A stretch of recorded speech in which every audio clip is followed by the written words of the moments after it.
Hey guys, I'm Chris Buck and a very warm welcome to Friday Fretworks, and this week something a little bit different, a kind of day in the life episode if you will. Currently on tour throughout Europe with Cardinal Black. We're playing I think 11 or 12 shows throughout Germany, Austria and Switzerland, so about 2 weeks on the road give or take.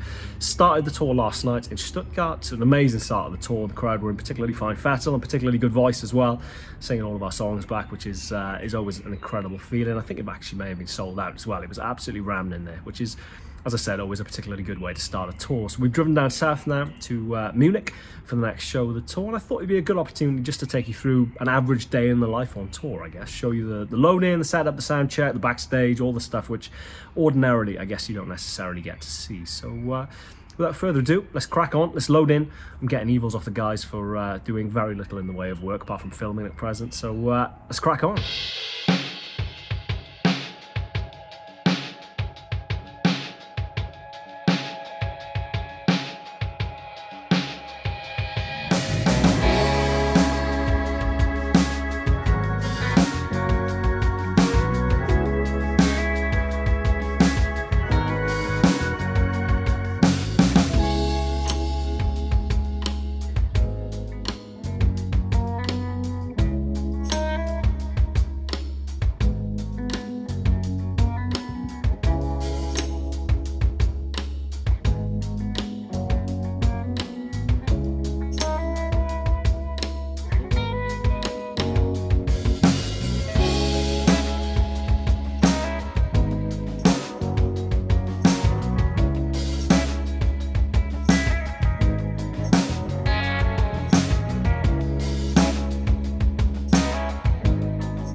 So here's the stage setup. It's a deceptively big and simultaneously small stage. I think it's more to do, to be honest. If I zoom out, kind of give you a sense of space here, it's more to do with the shape of it. It's a kind of sort of slightly triangular stage, I guess, which doesn't leave you much in the way of room, especially when you have two massive 4x10 amplifiers. This is not a rig rundown as such, so kind of save that for a separate video maybe, but obviously that's my new concert. And that's my Super Reverb, albeit somewhat bastardized 65 Super Reverb, and a 1961 Fender Concert. In the way of guitars, kind of mixed it up a little bit for this tour. We've got my usual Revstar, we've got my Orville by Gibson ES335, we've got my Greco Les Paul, so two Gibsons there, neither of which are actually a Gibson. And then looking at the back there, not capoed at present, as it will be in a little bit. Let me try and get in there and get a better view of it. We have the Springer Firehawk. Keys, we've got drums, Zildjian, Ludwig, we've got bass rig. Sam, to his eternal credit, sacrificed his SVT head in order to bring my concert. I don't think that was his actual reason for doing that, but either way, much appreciated. Bass, Rickenbacker, we've got his Bassworks, whatever that is called, and his massive old fridge of a speaker. Keys, usual stuff, nothing's really changed to be honest in terms of setup. Telefunken M80s, I want to say, for the two kind of mics there, and me relegated to good old faithful SM58 cool venue. Obviously got a bit of an upstairs. Apparently this, I don't know, 250 people in here tonight, so it's going to be bumping. It's going to be very, very busy. This is Backstage. To be honest, Backstage varies. Ironically, this is actually called Backstage. That's the venue, not the location. This is kind of typical for a Backstage, I guess. It's a little bit more kind of grungy rock style, I guess. Last night was pretty plush comparatively, but in terms of size, this is pretty good, to be honest. It's a beautiful grey, rainy day in Munich. I think we're just starting vocal sound checks. Particularly in the Hammond stuff, it's hard to hear. Brendan, our esteemed engineer up there, pushing the faders. I think I'm going to get some food.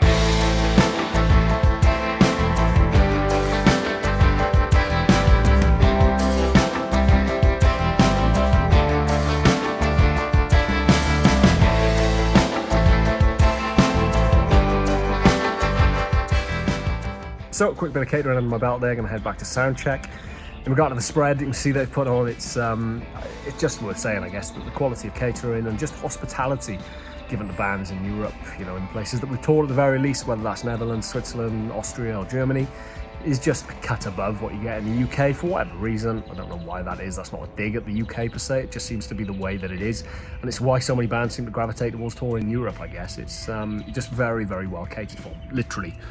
In this case, so a bit of a light snack now, and no doubt we'll get, I think we get a buyout later, which essentially means you get given money to buy yourself tea or lunch or dinner or whatever. So yeah, very, very nice. Right, sound check.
So, soundcheck's finished. Crucially, the merch stand is set up. The sport band had just loaded in, started the soundcheck, hence the noise in the background. But yeah, needless to say, I don't know about you, but when I think of Europe, I think of tigers. So,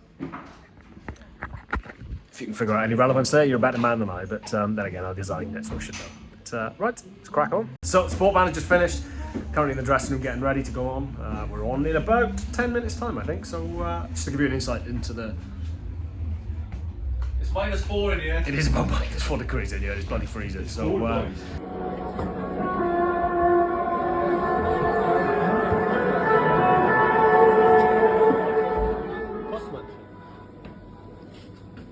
let's go! Let's go, go, go, go, go.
Honestly, probably a very strong contender for my favourite show we've ever done. That was absolutely mind-blowing from start to finish. Just incredible crowd, you know. Honestly, it blows our mind that we turn up in places that we've never been to before. We've never really played in Germany, save for like one show in Hamburg in November. To turn up to like a sold-out venue, another sold-out venue, tomorrow's show in Vienna is sold out as well. This is just absolutely incredible. So honestly, thank you so much. I think we probably best pack down.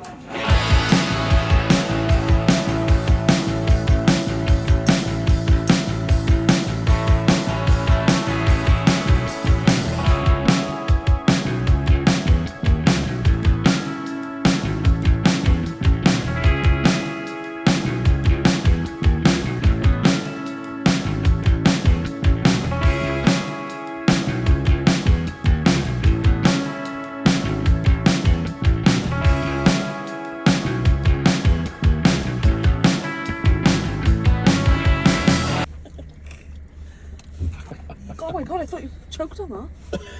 Just throwing nuts at him. This is awful. Just going in. There's gonna be nuts everywhere. Nuts everywhere. Introduce yourselves. Hello, I'm Adam. Hey!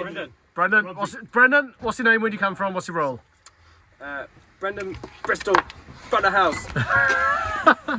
Sammy. Sam, Can't fullback. say it, I can't say Fullback. University of Florida State. Tate. it. Tate. Do you want an easier question? Tate, back in vocals. Greg. I'm Greg from Riska and I play keys. I'm Nathan from Riska and General Dog's Body. General Dog's Body. Never mind you. I'm Tom Litton. So back to the glamour touring now. It's 10 past 12, 10 past midnight. We're in Munich Bahnhof, Munich train station, because it was the only place we could find serving food at this time. It's obviously quite late now, so someone being arrested. It's all happening. I've been to get some melon and some water, so my evening is considerably less exciting than his. Getting back to the van. And so, to conclude the night, we are back at our hotel, which in this case is Super 8. One different thing about touring in Europe versus the UK is that don't seem to have that kind of consistency of Premier Inns at every turn, so we end up in different places every night, which in one sense keeps it fresh, keeps it interesting. In the other sense, part of me does like the kind of knowing what we're going to get from night to night. So anyway, that's where we go for breakfast in the morning, I think. Breakfast times. Right. Thanks for watching. That is a day in the life. So here we are, morning after the night before. We're just about to get back in the van. We've got a 4.5 drive, I think, to Vienna. It's going to be a pretty long one, but then obviously it's nice sold out, so that'll keep me going, no doubt. But thank you very much for watching. That concludes this day in the life episode. Please subscribe, hit the bell icon, yada yada yada, and I shall see you next week for another episode of Friday Fretworks. I'll still be on tour, so I don't know what it'll be, but I will see you next week. Cheers guys, take care, see you soon. So it transpires, it's a bit of an epilogue to our story. About 2-3 hours after our last film, when we were leaving Munich, we got pulled in at a kind of like a weighing station, I guess, on the outskirts of Wels, I think, in Austria. Weighed, the van has a legal limit of 3.5 tons, and we were about 400 kilograms over that, as it turns out. I'm not really sure what happens next, to be honest. We've been dropped in the middle of a kind of petrol station, I guess, for the time being, whilst we figure out a little bit of a plan. All the gear is currently residing in the truck stop on the side of the road. We're currently trying to figure out how we get to the show in Vienna tonight. I think the reality is probably going to be a couple of different trains, and then as of tomorrow, we're booking a hire vehicle, basically to travel around in as crew and as band, and then the van is going to carry all of the gear. So needless to say, that's massively cheap, as you can imagine. We've just been costing it up, and it's probably going to cost in excess of, I don't know, 1,500 quid maybe. So yeah, I thought it was all going too swimmingly. This is the other side of touring, so yeah, keep you posted. So we've made it to Vienna in a fashion anyway. It took us 9 hours, I think, door to door, for what probably should have been about a 4.5-hour drive from Munich. We got stopped by police 3 times in total, and fined 710 euros in total. So in hindsight, it was a bit of a mistake in the maker. So I'll fill you in all the details on it, maybe a later episode. We're a little bit rushed now. We're going to set up, get Soundcheck and stuff. But suffice to say, it's been a bit of a day. See you soon. Tell me how it's supposed to go. Give me some more love. Tell me how it feels.